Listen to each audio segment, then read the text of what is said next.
Assalamualaikum warahmatullahi wabarakatuh. Kembali lagi di channel Berita Mistis. Untuk kisah kali ini masih ada sebuah lanjutan dari kisah yang ditulis oleh Untung Prasetyo, sebuah kisah perjalanan Warijan.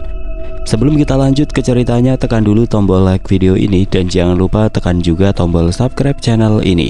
Nyalakan juga lonceng notifikasinya agar tidak ketinggalan cerita-cerita lainnya dari channel ini. Dan buat teman-teman yang pengen belanja-belanja, nanti silahkan saja klik etalase yang ada di pojok kiri bawah, atau teman-teman bisa kunjungi link pembelian yang ada di kolom deskripsi. Dan seperti apa untuk kisah kali ini, langsung saja kita masuk ke ceritanya.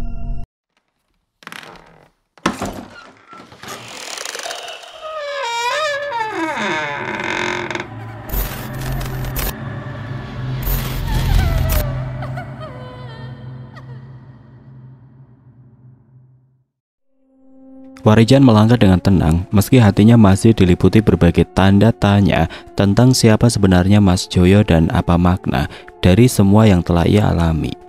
Ia merasa bahwa pengalaman bersama Mas Joyo bukanlah kebetulan, tetapi bagian dari jalan hidupnya yang harus ia jalani.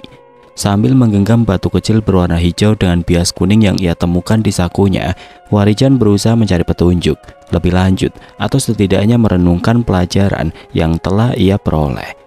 Jalan setapak di pematang sawah yang ia lewati membawa Warijan kembali memasuki suasana pedesaan.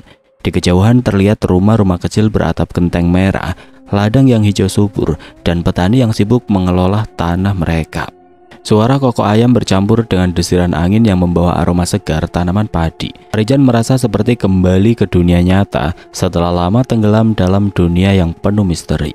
Saat ia mendekati desa, beberapa warga yang kebetulan berpapasan dengannya menyapanya dengan ramah. Warijan membalas sapaan itu dengan senyum dan anggukan, meski pikirannya masih tenggelam dalam perjalanan batin yang ia jalani. Ia sadar desa yang akan ia masuki adalah tempat baru yang belum pernah ia singgahi. Namun ia merasa yakin bahwa setiap langkahnya memiliki tujuan, meski tujuan itu belum sepenuhnya jelas. Di tengah perjalanan memasuki sebuah desa, Warijan dikejutkan dengan suara keributan yang berasal dari sebuah rumah kecil yang seluruh bagian dindingnya masih terbuat dari bilik bambu. Di depan rumah itu terlihat seorang lelaki yang tidak mengenakan pakaian dan terlihat lebam di bagian wajahnya. Lelaki bertubuh kurus itu duduk berjongkok di tanah sambil terus menundukkan wajahnya. Sementara tiga orang yang memiliki tubuh besar itu terlihat terus saja memarahi lelaki tersebut sambil sesekali menendangnya. Melihat hal itu, Warijan pun langsung mendekati mereka.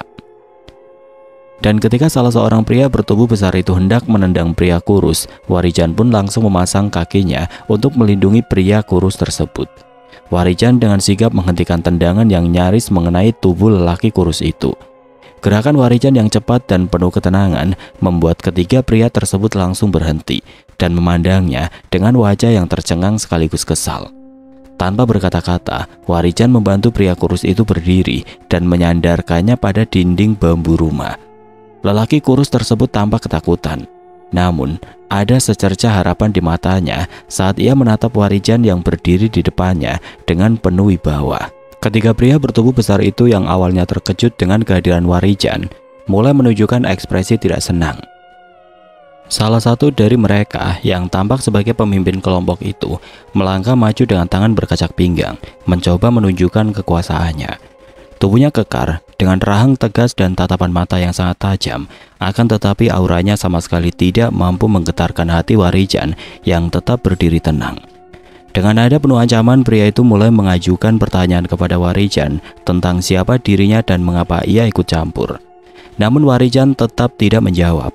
Sebaliknya, ia hanya menatap pria itu dengan pandangan yang seolah-olah membaca isi hatinya. Tatapan itu cukup untuk membuat pria bertubuh besar tersebut merasa tidak nyaman. Salah satu dari tiga pria itu akhirnya kehilangan kesabaran dan mencoba menyerang Warijan. Namun dengan gerakan yang begitu cepat, Warijan menghindar, lalu menangkap lengan penyerangnya dan memutarnya dengan lembut namun penuh tenaga. Pria itu terjatuh ke tanah dengan wajah yang menahan kesakitan. Tetapi Warijan tidak melanjutkan serangannya. Ia hanya berdiri tegak, menunggu reaksi dari dua pria lainnya. Melihat kejadian itu, dua pria yang tersisa mulai ragu. Mereka saling berpandangan, lalu mengambil keputusan untuk mundur. Dengan gerutu yang tidak jelas, mereka mengangkat teman mereka yang masih meringis kesakitan, lalu pergi meninggalkan tempat itu tanpa berkata apa-apa lagi. Setelah mereka pergi, Warijan berjongkok di samping lelaki kurus tersebut, yang kini memulai menangis terisak. Warijan menepuk pundaknya dengan lembut, mencoba menenangkan hatinya yang hancur. Dari kondisi tubuhnya yang penuh lebam dan raut wajahnya yang penuh keputusasaan, jelas bahwa lelaki ini telah lama menjadi korban kekerasan. Saat lelaki kurus itu akhirnya mampu mengumpulkan keberanian untuk berbicara, ia mulai bercerita dengan suara gemetar. Ia mengatakan bahwa ketiga pria tersebut adalah anak buah dari Pak De Mario yang merupakan seorang rentenir. Mereka menagih utang yang belum mampu dibayarnya. Dan rumah kecil dari bambu itu adalah satu-satunya harta yang tersisa, tetapi para rentenir itu mengancam akan menyitanya jika utangnya tidak dilunasi dalam waktu dekat. Mendengar cerita itu, Warijan merasa ada sesuatu yang harus ia lakukan. Ia tahu bahwa pertemuan ini bukan kebetulan. Dengan hati yang penuh empati, ia memutuskan untuk membantu lelaki tersebut, tidak hanya untuk menyelesaikan masalahnya dengan rentenir, tetapi juga untuk membantunya memulihkan harga dirinya dan memulai kehidupan yang lebih baik. Warijan menyadari bahwa pertolongan yang ia berikan kepada orang lain adalah bagian dari perjalanan laku lampahnya. Sebuah ujian yang harus ia jalani dengan hati yang lapang dan bijaksana. Akan tetapi lelaki itu malah meminta Warijan untuk pergi meninggalkan desa, karena dia yakin jika anak buah Pak De Mario akan kembali untuk menghajarnya. Sebaiknya sampean segera pergi, Mas. Biar saya dan istri serta anak saya bertahan di sini, karena biar bagaimanapun saya harus membayar semua utang-utang saya, ujar pria kurus bernama Yudo itu. Sebenarnya saya tidak ingin ikut campur dalam urusan sampean ini, Mas. Tapi melihat apa yang mereka lakukan, saya tidak bisa berdiam diri. Memang benar sampean memiliki kewajiban untuk mengembalikan atas apa yang telah sampean pinjam. Tapi mereka tidak memiliki hak untuk menindas seseorang, apalagi sampai memukulinya. Tidak lama setelah Warijan dan Mas Yudo berbincang tentang permasalahan yang sedang dihadapinya, tiba-tiba 3 orang yang tadi sempat menghajar Mas Yudo datang bersama 2 orang lainnya. Mengetahui hal itu, wajah Mas Yudo seketika itu juga berubah pucat karena merasa sangat ketakutan. Hal itu terjadi karena Mas Yudo tahu jika orang itu adalah Pak De Mario dan Mbah Kromo yang merupakan seorang dukun sakti yang selama ini menjadi kaki tangan Pak De Mario. Melihat 5 orang tersebut mendekat, termasuk 2 sosok yang dikenal sebagai Pak De Mario dan Mbah Kromo, Warijan tetap tenang. Sebaliknya, Mas Yudo yang duduk di sampingnya mulai gemetar hebat dengan terus menundukkan wajahnya yang semakin pucat. Sosok Pak De Mario yang bertubuh besar dengan kumis tebal dan mata tajam memancarkan aura yang kejam. Sementara Mbah Kromo, seorang lelaki tua yang memegang tongkat dengan wajah penuh keriput, tampaknya menatap Warijan dengan tatapan yang dingin namun penuh perhitungan. Pak De Mario melangkah mendekat sambil menatap tajam ke arah Warijan. Ia tidak berbasa-basi dan langsung menunjukkan rasa tidak suka terhadap keberadaan orang asing yang mencampuri urusannya. Sementara itu Mbah Kromo berdiri di belakangnya, memperhatikan Warijan dengan pandangan penuh selidik, seolah mencoba membaca kekuatan batin Warijan dari kejauhan. Salah seorang dari ketiga pria yang sebelumnya menghajar Mas Yudo mendekati Pak De Mario dan berbisik, memberi laporan tentang kejadian sebelumnya. Pak De Mario menyeringai dingin, lalu menatap Warijan dengan nada suara yang penuh ancaman, mengatakan bahwa ia tidak akan segan-segan menyingkirkan siapapun yang menghalangi jalannya. Namun Warijan tetap berdiri tegak, tanpa sedikit pun menunjukkan ketakutan. Tatapan mata yang tenang dan aura kepercayaan diri justru membuat kelima orang tersebut merasa tidak nyaman. Mbah Kromo yang mulai menyadari ada sesuatu yang berbeda dari sosok Warijan, melangkah maju dengan tongkatnya, lalu berhenti beberapa langkah dari tempat Warijan berdiri.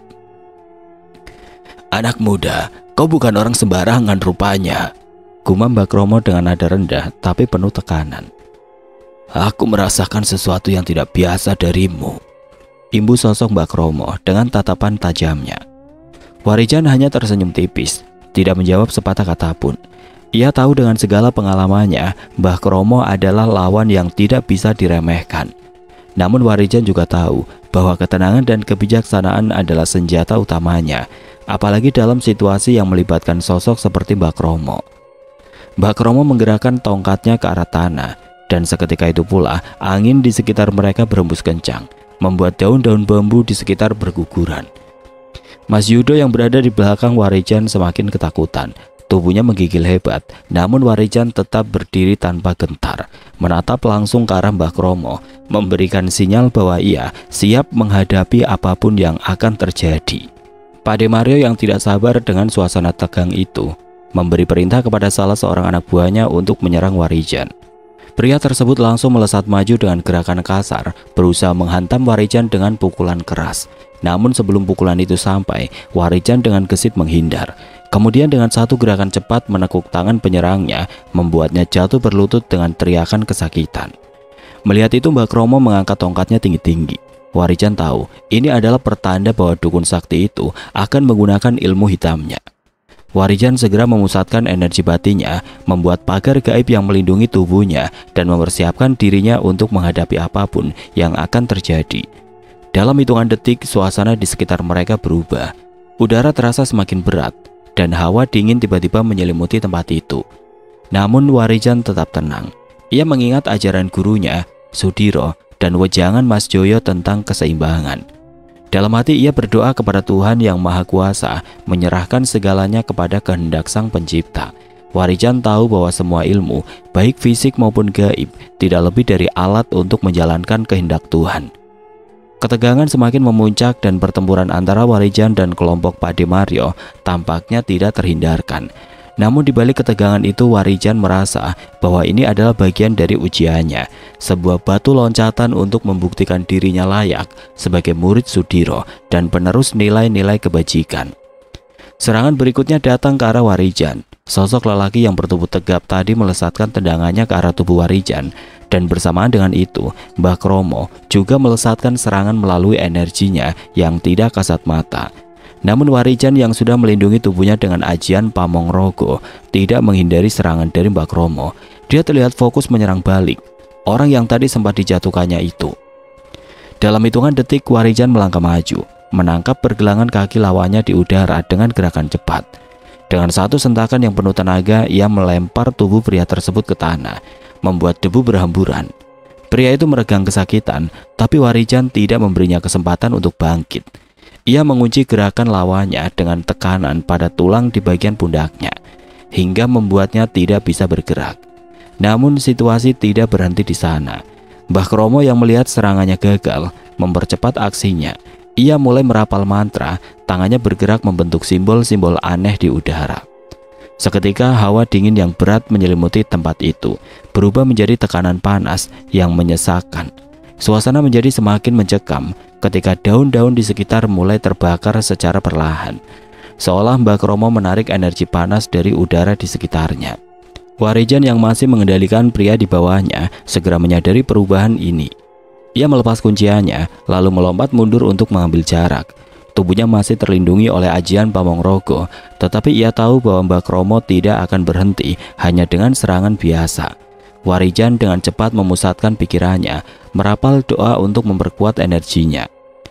Pade Mario yang sebelumnya berdiri di belakang tampak menikmati keheningan itu sebelum akhirnya bersatu. "Hancurkan pemuda itu, Mbah," perintah Pade Mario yang membuat Mbah Kromo semakin bersemangat.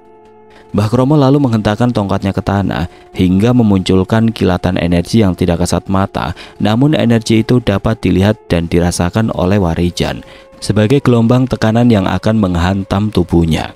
Warijan mundur selangkah tetapi tetap bertahan. Ia tahu bahwa kekuatan Mbah Kromo bukanlah sesuatu yang bisa diremehkan. Dengan penuh ketenangan, ia melafalkan mantra perlindungan tambahan, lalu menarik energi dari tanah di sekitarnya, seperti yang telah ia pelajari selama masa latihannya bersama Mas Joyo. "Ini waktunya untuk menguji semua yang telah aku pelajari," pikir Warijan. Ia memutuskan untuk mengalihkan perhatian Mbah Kromo dari serangan gaib ke pertempuran fisik. Dalam satu gerakan kilat, ia melesat ke arah pria tegap yang sudah bangkit kembali, menggunakan gerakan bela diri yang diajarkan Mas Joyo. Dengan satu tendangan melingkar, Warijan menjatuhkan pria itu sekali lagi, hingga membuatnya kehilangan kesadaran. Pade Mario yang melihat anak buahnya tumbang terlihat geram. Ia maju dengan cepat, mengepalkan tangannya, lalu melayangkan pukulan keras yang diarahkan langsung kepada Warijan. Namun dengan gerakan gesit, Warijan memiringkan tubuhnya, menghindari serangan itu. Ia kemudian memutar tubuhnya dan melancarkan pukulan balasan ke rusuk Pade Mario, hingga membuat pria itu terhuyung mundur sambil memegangi pinggangnya. Sementara itu Mbah Kromo semakin meningkatkan intensitas serangannya. Energi panas yang ia kendalikan kini berubah menjadi percikan api kecil yang mengarah langsung ke Warijan. Meski demikian, perlindungan Ajian Pamongrogo tetap mampu menahan serangan tersebut. Dalam waktu yang bersamaan, Warijan memusatkan pikirannya untuk melancarkan serangan balik. Dengan rapalan ajian tapak geni dan gerakan tangan yang cepat, Warijan mengeluarkan energi panas untuk menyambut serangan dari Mbah Kromo. Sebuah gelombang panas pun meluncur dari tubuhnya yang berbenturan dengan percikan api dari Mbah Kromo. Perlawanan itu membuat Mbah Kromo terkejut karena ia tidak menyangka Warijan memiliki ilmu yang mampu mengimbangi kekuatannya. Pade Mario yang kini kesulitan bernapas setelah terkena pukulan Warijan memberi isyarat kepada dua anak buahnya yang tersisa untuk menyerang bersama-sama. Namun Warijan yang sudah membaca niat mereka segera melesat maju dengan kecepatan tinggi. Dalam waktu singkat, kedua pria itu tersungkur setelah menerima serangan tepat di perut dan dada, membuat mereka tidak sanggup bangkit lagi.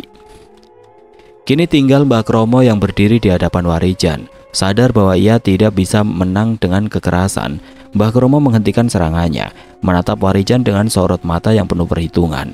Warijan yang sudah bersiap untuk serangan berikutnya tetap memasang kuda-kuda, menunggu langkah terakhir Mbah Kromo. Namun perhatian Warijan teralihkan oleh seseorang yang tiba-tiba muncul dari arah lain. Pria bertubuh kecil itu langsung menendang bagian punggung Warijan hingga dia terjerembab. Di saat yang bersamaan, keris pusaka yang menjadi tempat bersemayamnya Braja Musti terjatuh. Dan hal itu pun dimanfaatkan oleh Pade Mario yang langsung mengambil keris pantrem hitam dengan warangka yang berukiran emas tersebut. "Cukup, hentikan," ucap Pade Mario dengan suara lantang. "Aku tahu kau ingin membantu Yudo, dan aku pikir dengan benda ini Yudo dapat melunasi semua hutang-hutangnya bersama bunga-bunganya," imbu Pade Mario sambil menunjuk keris milik Warijan itu. Pria bertubuh kecil yang tadi menyerangnya berdiri di sisi Pade Mario, bersiap melindunginya. Tatapan tajamnya penuh kemenangan, seolah yakin bahwa Warijan sudah tidak berdaya.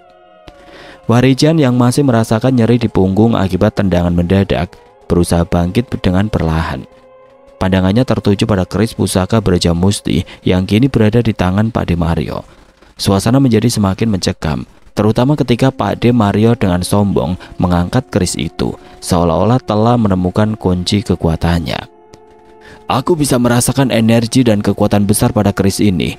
Keris ini adalah alat yang akan menyelesaikan semua masalahku," ujar Pade Mario yang merasa sangat senang dengan bila keris yang ada di tangannya itu.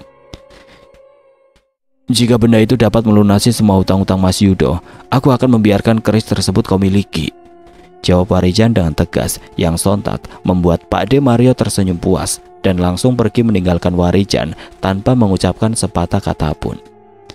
Namun berbeda dengan Mbah Kromo, dukun yang tahu jika Warijan memiliki kekuatan dan kesaktian yang lebih tinggi justru tersenyum tipis sambil berlalu. Dia berkata, "Anak muda, kau lebih kuat daripada yang aku duga. Tapi ingatlah, pertempuran ini belum selesai. Akan ada hari di mana kita bertemu kembali," ucap Mbah Kromo dengan tegas.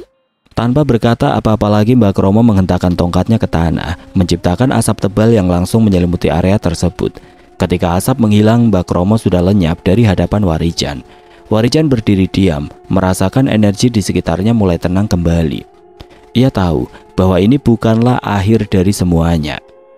Namun ia bersyukur telah mampu melindungi Mas Yudo dan menyelesaikan pertempuran ini walaupun keris pusaka yang menjadi tempat bersemayamnya Braja Musti kini sudah berada di tangan Pade Mario.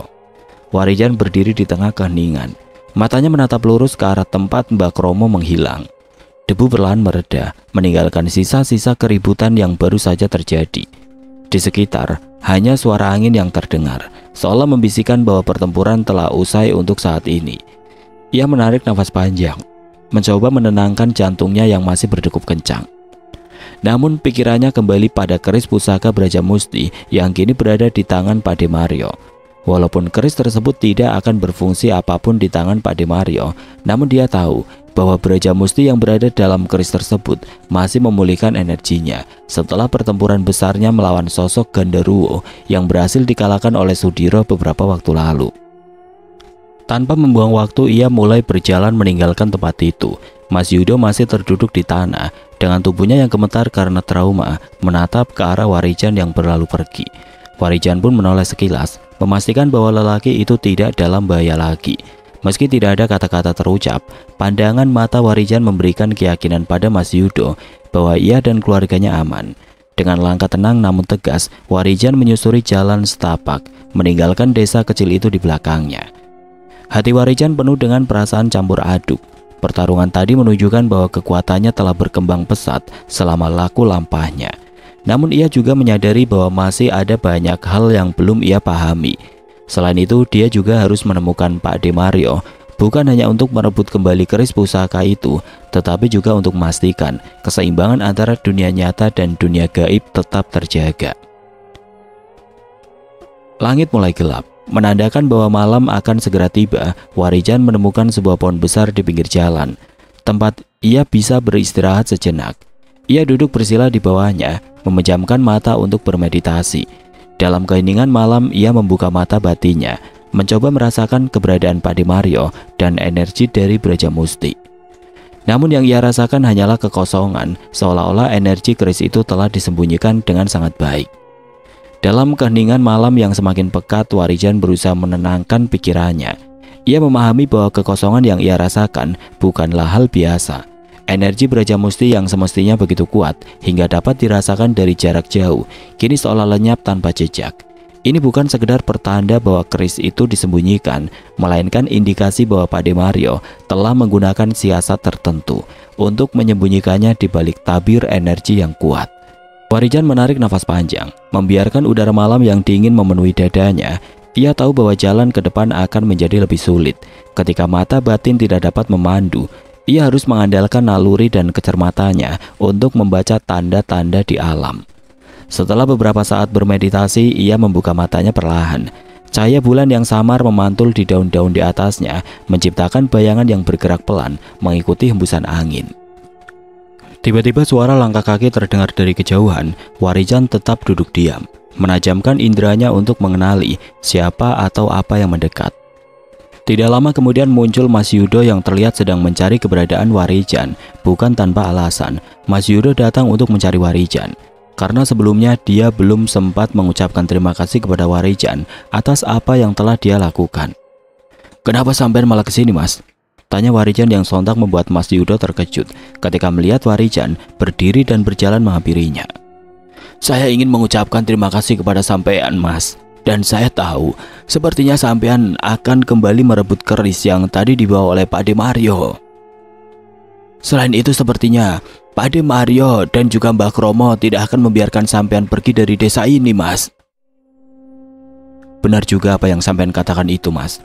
Karena aku melihat tatapan mata yang penuh dendam dari lelaki tua itu tadi. Sepertinya memang mereka akan mencariku dan aku tidak perlu repot-repot lagi mencari mereka," balas Warijan sambil menganggukkan kepalanya. Setelah berbincang-bincang, akhirnya Warijan pun memutuskan untuk menyetujui ajakan Mas Yudo untuk menginap di rumahnya malam ini. Walaupun Warijan sudah terbiasa dengan kehidupan malam, namun untuk menghargai Mas Yudo, akhirnya Warijan pun kembali ke rumah Mas Yudo. Warijan mengikuti Mas Yudo menuju rumahnya, menyusuri jalan setapak yang dikelilingi sawah dan pohon-pohon rindang. Malam itu terlihat lebih sunyi dari biasanya, seolah alam ikut meresapi peristiwa-peristiwa yang baru saja terjadi. Sesampainya di rumah Mas Yudo, suasana rumah yang sederhana dan bersahaja menyambut Warijan. Aroma khas dari anyaman bambu bilik rumah itu mengingatkannya pada masa lalu. Mas Yudo segera mempersiapkan tempat bagi Warijan untuk beristirahat. Sementara itu Warijan duduk di beranda kecil, memandangi langit malam yang bertabur bintang. Pikirannya tidak bisa berhenti memutar ulang kejadian-kejadian hari itu, terutama keberadaan keris Brajamusti yang kini berada di tangan Pak De Mario. Ia tahu ini bukan hanya masalah benda pusaka, tetapi juga tanggung jawab besar untuk menjaga keseimbangan energi di dunia nyata dan gaib. "Siapa sebenarnya Pak De Mario itu, Mas?" Tanya Warijan penasaran. Sambil menghela nafas panjang, Mas Yudo pun mulai menceritakan tentang siapa sebenarnya sosok Pak De Mario, Mbah Kromo, dan dua orang kepercayaannya yang bernama Bagio dan Samin. Pak De Mario itu seorang juragan kaya di desa ini, Mas. Dia juga membeli semua hasil panen warga di desa ini. Selain itu dia juga meminjamkan modal berupa bibit tanaman, pupuk, dan juga uang untuk kebutuhan sehari-hari. Namun bukannya membantu meringankan beban warga desa, tapi Pak De Mario malah membuat warga semakin susah dan kehilangan sawah, ladang dan pekarangan serta rumah mereka, Mas. Ujar Mas Yudo menjelaskan. Warijan mendengarkan penjelasan Mas Yudo dengan penuh perhatian. Cerita tentang Pak De Mario menambahkan lapisan baru pada konflik yang dihadapinya. Sosok juragan itu bukan hanya ancaman karena memiliki Braja Musti, tetapi juga karena kekuasaan dan pengaruhnya yang menindas warga desa. Warijan bisa merasakan emosi Mas Yudo saat berbicara. Ada kemarahan, keputusasaan, dan rasa tidak berdaya yang bercampur menjadi satu. Pak De Mario menggunakan kekayaannya untuk memanipulasi dan memperbudak warga melalui hutang. Ladang dan rumah yang seharusnya menjadi sumber penghidupan warga perlahan-lahan berpindah tangan ke juragan kaya itu. Mas Yudo melanjutkan, suaranya mulai bergetar. Banyak warga yang terpaksa meninggalkan desa ini, Mas, karena mereka tidak sanggup membayar utang-utang mereka. Yang tinggal hanyalah mereka yang tidak punya tempat lain, seperti saya. Ucap Mas Yudo yang langsung terdiam sejenak, seolah mencoba menenangkan dirinya. Dan sekarang Pak De Mario juga membawa Mbah Kromo ke desa ini. Entah apa yang ingin dia lakukan. Ibu Mas Yudo dengan wajahnya yang terlihat sangat kesal. Warijan menghela nafas panjang. Pandangannya menyapu gelapnya malam di sekitar mereka. Malam itu dia merasa jika Pak De Mario bukan hanya sekedar musuh pribadinya. Tindakannya merugikan banyak orang, menjadikannya sosok yang harus diberhentikan, bukan hanya demi keris Braja Musti, tetapi demi kehidupan warga desa yang tertindas. Dalam hati Warijan bertekad menghentikan langkah pria itu, bukan hanya untuk menyelamatkan pusaka, tetapi juga untuk mengembalikan harapan bagi warga desa. Malam berlalu perlahan. Meskipun lelah, Warijan tetap waspada. Ia memutuskan untuk bermeditasi di ruang kecil yang telah disediakan Mas Yudo untuknya. Dalam meditasi, ia mencoba merasakan keberadaan Braja Musti dan memikirkan langkah berikutnya. Namun ada energi yang kuat membuat semuanya sulit dijangkau. Di sisi lain, Mas Yudo tampak gelisah. Ia bolak-balik ke dapur dan ruang tamu kecil, sesekali melirik ke arah kamar tempat Warijan bermeditasi. Mas Yudo tahu dengan adanya keberadaan Warijan di rumahnya, ancaman dari Pak De Mario akan segera datang. Ketika malam semakin larut, suasana hening mulai terusik oleh suara-suara aneh dari kejauhan. Angin yang tiba-tiba bertiup kencang, diikuti dengan bunyi ranting-ranting pohon yang patah, membuat bulu kuduk Mas Yudo meremang. Ia berjalan ke pintu, mengintip keluar, tetapi tidak melihat apapun. Namun nalurinya mengatakan bahwa sesuatu sedang terjadi. Warijan yang tengah bermeditasi itu tiba-tiba membuka matanya. Ia merasakan energi asing yang mendekat. Ia berdiri dan keluar dari kamar, menemui Mas Yudo yang kini berdiri kaku di pintu rumah. Sampean tetap di dalam dan jangan keluar apapun yang terjadi, ucap Warijan kepada Mas Yudo dengan tegas sebelum melangkah keluar rumah. Di depan rumah ia berdiri dengan tenang, memandang jalan setapak yang gelap. Dari kejauhan terlihat beberapa bayangan mendekat dengan perlahan, disertai hawa dingin yang semakin menyesakkan. Selain itu, tiba-tiba saja dua bola api terbang ke arahnya, dan dalam waktu singkat, kedua bola api itu sudah berada di atasnya. Warijan bersiap. Ia tahu bahwa malam ini dia akan kembali menghadapi pertempuran dengan makhluk-makhluk gaib. Dengan tubuh yang tegap dan hati yang siap, Warijan berdiri menghadap kedua bola api yang kini menggantung di udara tepat di atasnya. Hawa malam yang semula tenang kini terasa semakin berat. Ketika bola api itu semakin mendekat, Warijan menarik nafas dalam-dalam, memusatkan seluruh energi dalam tubuhnya. Seiring dengan gerakan bola api yang siap meluncur, Warijan menggunakan ajian pamong rogonya untuk menciptakan perisai pelindung yang kuat di sekeliling tubuhnya. Perlahan bola api pertama meluncur ke arahnya dengan kecepatan tinggi. Dalam hitungan detik, Warijan melompat, menghindari bola api pertama yang melesat tepat di bawah kakinya. Namun bola api kedua lebih cepat. Dengan refleks yang tajam, Warijan membentuk telapak tangan terbuka dan memusatkan energi dari dalam tubuhnya. mengarahkan kekuatan batin untuk mengalir melalui telapak tangannya. Dan dalam sekejap energi itu membentuk gelombang pelindung yang memantulkan bola api itu mundur. Di saat yang bersamaan beberapa sosok gelap muncul di balik bayangan. Mereka mulai melangkah mendekat. Tubuh mereka tampak seolah-olah terbuat dari kabut tebal yang bergoyang di udara. Warijan bisa merasakan energi negatif yang mengalir dari mereka. Mereka adalah makhluk gaib yang dikirim oleh Mbak Kromo untuk menghabisinya. Dengan tenang Warijan kembali memusatkan pikiran dan tubuhnya bersiap menghadapi mereka. Gerakan cepat dan serangan demi serangan yang dilancarkan oleh makhluk-makhluk gaib itu dengan mudah dihindari atau patahkan dengan ajian pelindung dan ilmu bela diri yang telah ia kuasai. Namun salah satu dari makhluk itu yang lebih besar dan lebih kuat melesat dengan kecepatan yang luar biasa. Ia menumbuk tanah dengan keras, menciptakan gelombang kejut yang membuat tanah di sekitarnya bergetar.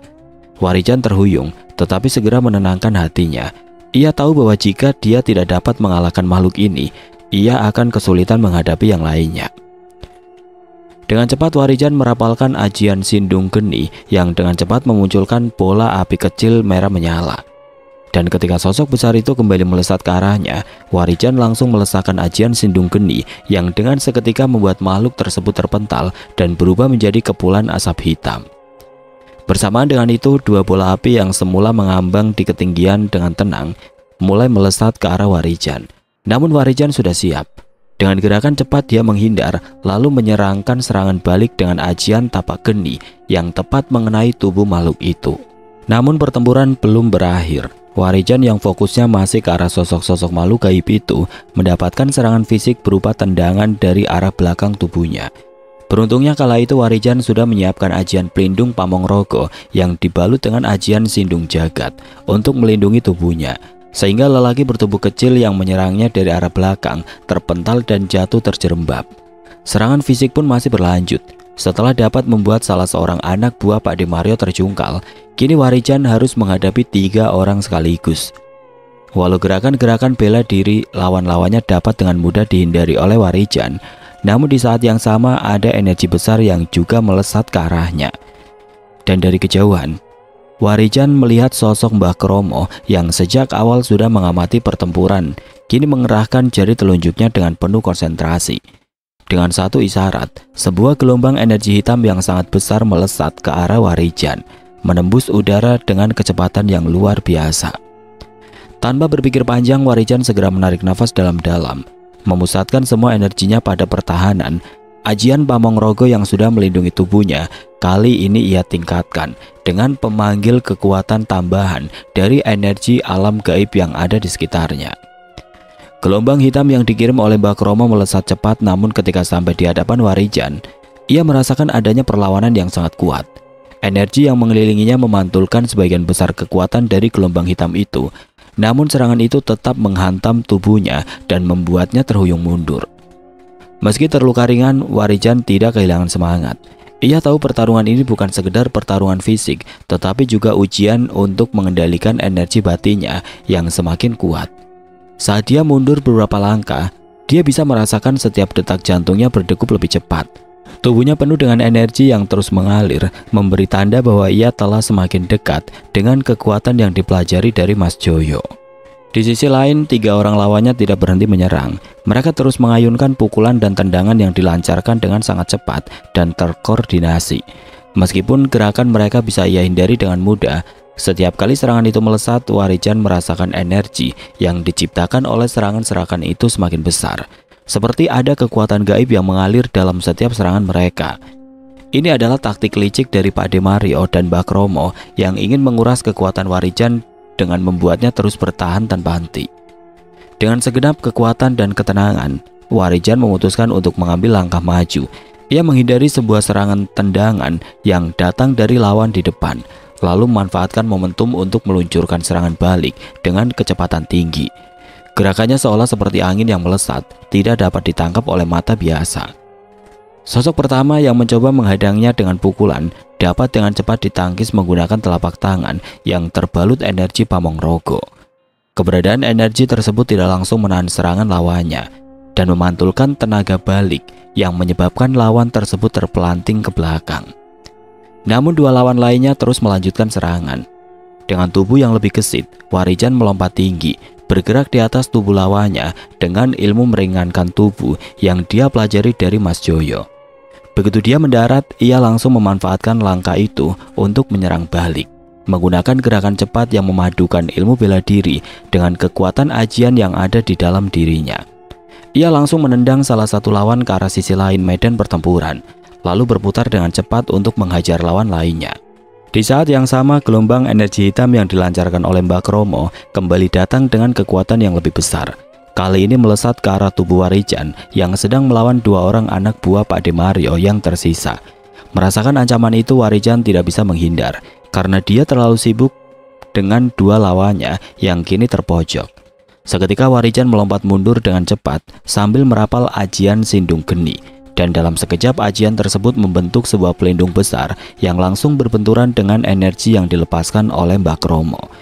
Ledakan energi dari benturan tersebut tidak dapat dielakkan sehingga mengguncang seluruh area pertempuran. Namun sesaat setelah ledakan terjadi, tiba-tiba saja Pak De Mario muncul sambil mengangkat bilah keris Brajamusti. Sebagai pemilik keris tersebut, Warijan pun langsung merapal ajian yang dengan seketika membuat keris hitam tersebut melesat kembali ke tangan Warijan dengan sendirinya. Mengetahui ada yang salah, Pak De Mario dan juga Mbak Kromo hanya terdiam. Akan tetapi kesalahan fatal yang dilakukan oleh Pak De Mario itu langsung dimanfaatkan oleh Warijan untuk kembali memanggil sosok Brajamusti.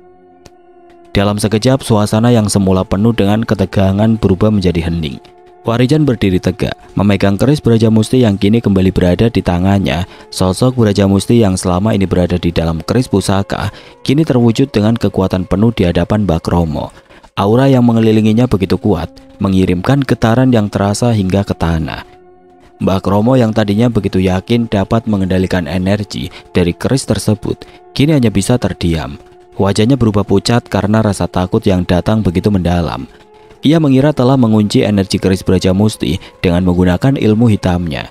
Namun ternyata kekuatan sejati Brajamusti tidak dapat begitu saja dibatasi oleh kekuatan gaib manapun. Brajamusti menatap tajam ke arah Mbak Kromo.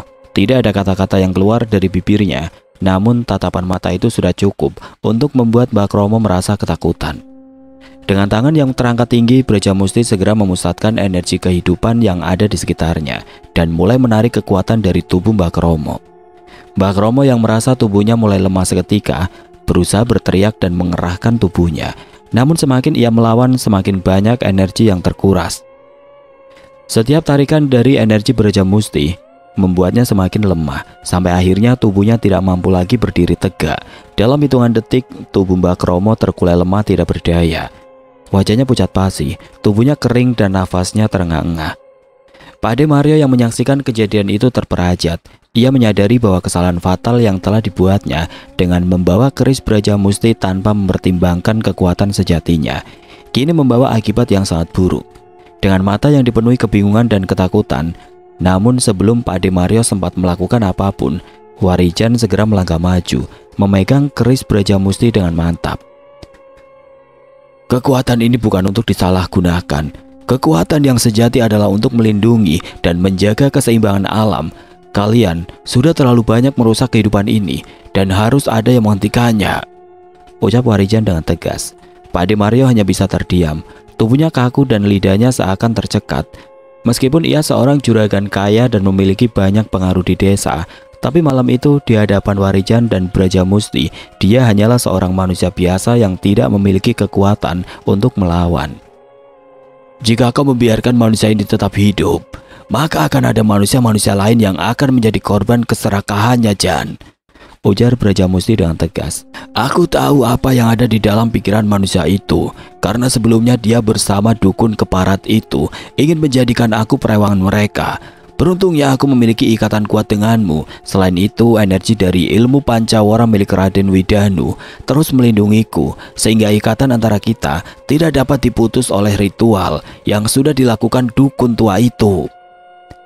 Jika benar begitu, maka sebaiknya kau urus manusia ini, Braja, balas Warijan yang langsung berlalu pergi meninggalkan Brajamusti yang terus menatap tajam ke arah Pak De Mario.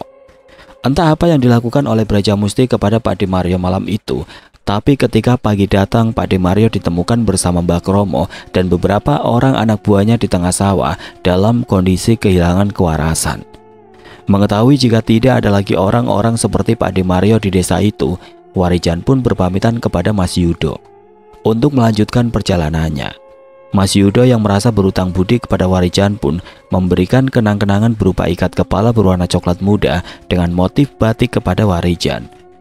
Walaupun sempat membujuk Warijan untuk tinggal lebih lama lagi, tapi Mas Yudo harus merelakan kepergian Warijan yang akan kembali melanjutkan laku lampahnya.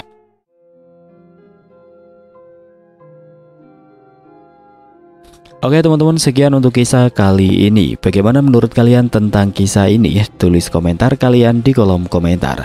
Dan buat teman-teman yang baru bergabung, jangan lupa untuk like, komen, share, serta subscribe channel ini. Dan nantikan kisah-kisah horor berikutnya tetap di channel Berita Mistis. Wassalamualaikum warahmatullahi wabarakatuh.